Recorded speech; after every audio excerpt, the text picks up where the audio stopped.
Meditaciones por Marco Aurelio. Libro 1. Aprendí de mi abuelo Vero su bondad y no enojarme con facilidad. De la reputación y memoria dejada por mi padre, su pudor y carácter varonil. De mi madre, su sentido religioso, su inclinación a dar cuanto tenía y abstenerse de cualquier acto de maldad, así como su vida sencilla, lejos de toda clase de lujos y vanidades. De mi bisabuelo, no haber frecuentado las escuelas públicas, pero no haber desdeñado la presencia en casa de los mejores maestros y haberlos remunerado como se merecían, sin reparar en gastos.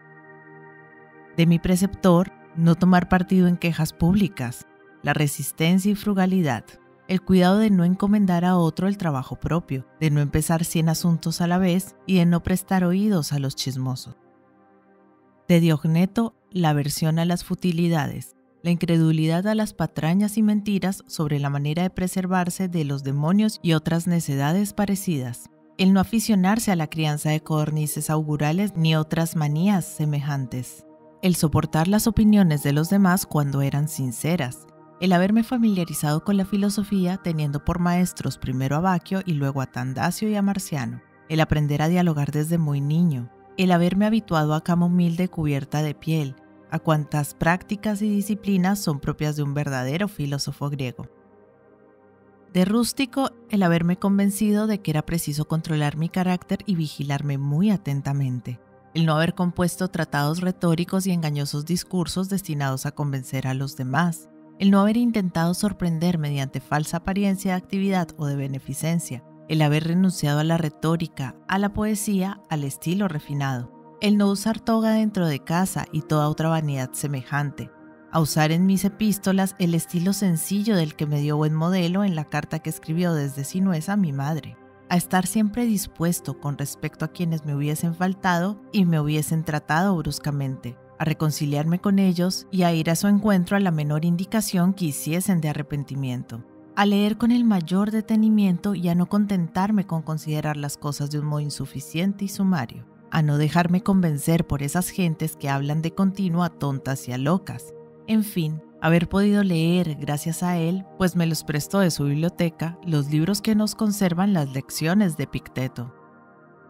De Apolonio, la independencia, el decidirme a obrar sin vacilaciones y sin entregarme ciegamente en manos de la suerte, el no tener otro guía que la razón en todo instante, el ser siempre dueño de mí mismo, aún afligido por grandes dolores, por largas enfermedades o aún por la pérdida de un hijo, el haberme mostrado con su nobilísimo ejemplo que la mayor energía y la más grande dulzura de carácter pueden aliarse perfectamente, el haber aprendido a ser paciente como él lo era en todas sus explicaciones, el haberme enseñado con su ejemplo vivo y sencillo, pues era hombre tan modesto que en muy poco tenía aquella habilidad y experiencia con que participaban los demás sus doctrinas. El haberme enseñado a sí mismo cómo es preciso acoger lo que entre amigos suele considerarse como favores, es decir, a no dejarme ganar fácilmente por ellos, ni tampoco a despreciarlos groseramente. De sexto, la benevolencia y el ejemplo de una familia patriarcal. La concepción de lo que es la vida según la naturaleza enseña, la gravedad exenta de afectación, la verdadera solicitud, esa que continuamente acecha los deseos de los amigos para complacerlos, la tolerancia con los lerdos y con los que acostumbran a opinar sin haber reflexionado previamente, el arte de ponerse a tenor con todo el mundo, arte que él practicaba naturalmente, con tal perfección que, sin adulaciones ni bajezas, encantaba a cuantos le trataban, sin que por ello dejase de inspirarles el más profundo respeto. Su habilidad en descubrir con absoluta precisión el mejor modo de ordenar aquellos principios por lo que es preciso regular la vida. El no haber manifestado jamás cólera ni sombra de toda otra pasión indigna. Muy por el contrario, evidenciar siempre un carácter tan tranquilo como afectuoso.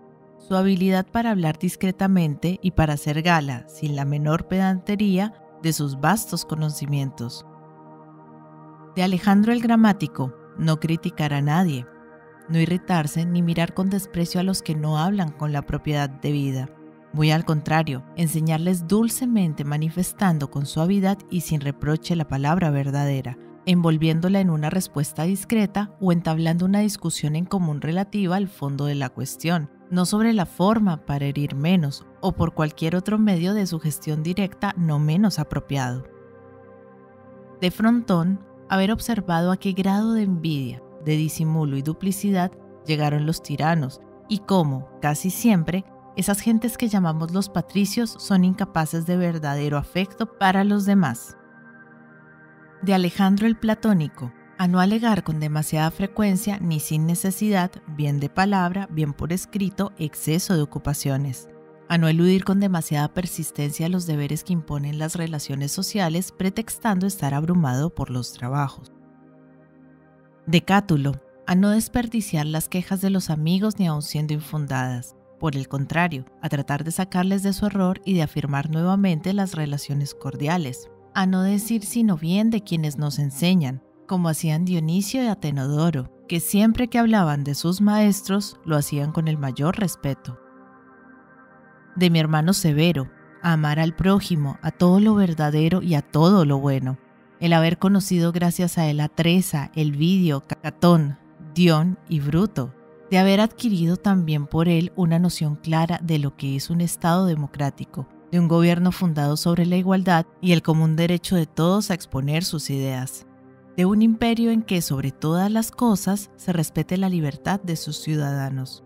De él aprendí también a rendir culto constante y sin desfallecimiento a la filosofía, la beneficencia y la libertad llevadas al más alto grado, así como no desconfiar del afecto que nos profesan los verdaderos amigos. Acostumbraba también a reprender a quienes tenía que hacerlo o a censurar a aquellos que a su juicio lo merecían con la mayor claridad y franqueza. De tal modo era sincero que jamás tenían sus amigos que perderse en conjeturas sobre lo que pensaba y sobre lo que quería, que una y otra cosa eran en todo momento en él cosa evidente. De Máximo, el dominio de sí mismo y el no dejarse arrastrar por ninguna clase de impulsos, fueran cuales fuesen. El valor en todas las circunstancias, muy especialmente en el curso de las enfermedades. Aquella dulce mezcla de dulzura y nobleza que daban tan grato sello a su carácter. Aquel su ánimo generoso que le hacía cumplir sin esfuerzo cuantos trabajos se le deparaban. La confianza que sabía inspirar de que su pensamiento y su palabra eran una sola y única cosa y de que cuanto hacía era movido por la buena intención. El no asustarse ni asombrarse jamás. La falta de precipitación, de lentitud, de abatimiento, de temor, de cólera y de desconfianza. El prodigar el bien, la facilidad en el perdonar, la lealtad. El dar la idea siempre de un hombre justo y sincero, sin doblez.